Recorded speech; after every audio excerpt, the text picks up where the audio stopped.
Boeing is promising tonight it's changed as the House releases a damning report a year and a half in the making on the company's grounded 737 MAX.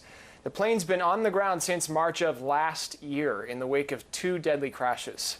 The House committee says a rush to compete with Airbus compromised safety at Boeing, pressured engineers to overlook safety concerns, and concealed an automated system from pilots. The FAA delegated too much oversight to Boeing itself. And the company concealed information from the public and pilots even after the first crash. It also says Boeing wrongly blamed pilots for two crashes. Let's explain this a bit. The MAX has a system called MCAS. Pilots of older 737s had never flown with it before. It was intended to keep the plane from stalling and make it fly like older versions of the 737, avoiding extensive training for veteran 737 pilots. It worked by pushing the plane's nose down. It used two sensors to know if the plane was pitched too high. But if just one was wrong, it would cause a nosedive. Pilots know how to respond to that in similar but different situations. They weren't trained on how to respond when the MCAS is the culprit because Boeing didn't tell them it existed. Nonetheless, Boeing's then CEO said this. If you take a look at the end-to-end system procedure that's assigned with this, some cases those procedures were not completely followed. That was April last year. Boeing also admitted when the MCAS failed, it could simultaneously set off 9 alarms or abnormal plane behaviors, 9 at the same time. Imagine happening in your car going down the highway. That can disorient pilots. Captain Chesley Sullenberger, who famously landed that flight on the Hudson River in 2009, even testified about it. I'm one of a relatively small group of people who have experienced such a crisis and lived to share what we learned about it. I can tell you firsthand that the startle factor is real, and it's huge. It absolutely interferes with one's ability to quickly analyze the crisis and take effective action. Within seconds, these crews would have been fighting for their lives in the fight of their lives. Let's get some perspective from someone on the front lines of this. Jason Goldberg is a pilot for American Airlines on the 737, including the MAX, and he's a spokesperson for his pilots union. He was kind enough to lend some time earlier today. So you and I were texting this morning when this report came out, and you pointed me to these parts of the report in particular that referenced Boeing's insinuation that the pilots were to blame in these crashes. Is that personal to you? Well, I think anybody who's a professional pilot takes pride in our profession around the world. But I would say in this case, it's not personal. It's simply a matter of fact. The T&I Transportation Infrastructure Committee report squarely put the blame on the shoulders of Boeing and the oversight of the FAA and really dispelled the notion that these tragedies were caused by pilot error.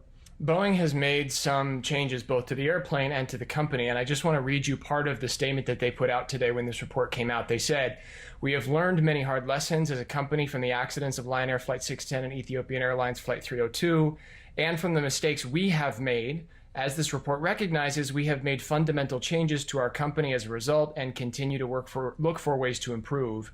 Change is always hard and requires daily commitment, but we as a company are dedicated to doing that work." Do you trust that, Jason? I mean, have they changed enough? Well, they're saying all the right things, but I think the key phrase is trust but verify. The T&I report was clearly a ringing condemnation of the corporate culture at Boeing.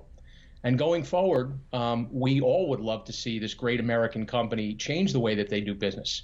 But simply to accept them at their word based on recent past wouldn't be in the best interest of public safety. There's also a detailed portion of this House report where they reference an internal survey that the FAA did, and they got some responses back in that survey that are actually pulled out in this report and highlighted. I do want to say before I read some of those responses that 71% of people who responded to this survey believe that their frontline manager at the FAA supports safety. 69% agreed they're comfortable reporting safety issues and concerns.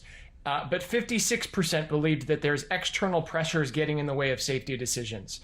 So some of these responses read this way: One says it feels like we're showing up to a knife fight with Nerf weapons. It is a challenge to be an equal match with Boeing in meetings and conversations.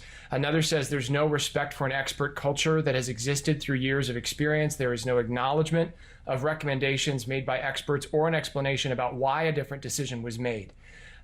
That's just a couple of the responses in this survey. Do you trust the FAA? Well, the FAA is in a very difficult position. Clearly, the T&I report, as much as they condemned Boeing, the blame also fell solely, not solely, but strongly on the FAA for their lack of oversight of the 737 MAX program.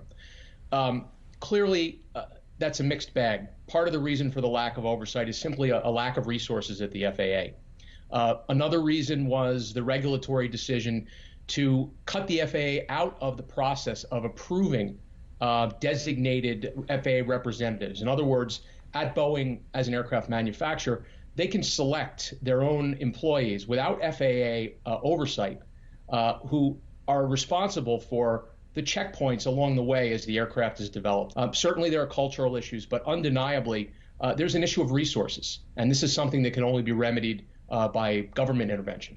It seems to me that there's a bit of a PR hurdle here that may have been cleared in getting this report out, that it may sort of set the stage for Boeing to say, okay, we've done the review, we've talked about it, you know what happened and what we've changed. Now let's focus on getting this airplane flying again. Do you think that there's a little bit more of an open gate now to get the MAX back in the air?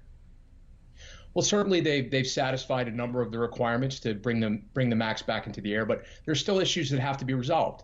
One of the largest issues relates to pilot training. That's going to be a big hurdle. That has to be done correctly, and our association is watching carefully to see what develops in that area. As I've said many times, we don't have a clock or a timetable. We just want to get the aircraft back flying again as quickly as possible, but also with every safety box ticked. Jason Goldberg, always a treat to talk to you, sir. I really appreciate it, especially on birthday eve. Happy birthday to you, and thank you very much for spending some time with us. Always a pleasure, James, and thank you very much for having me.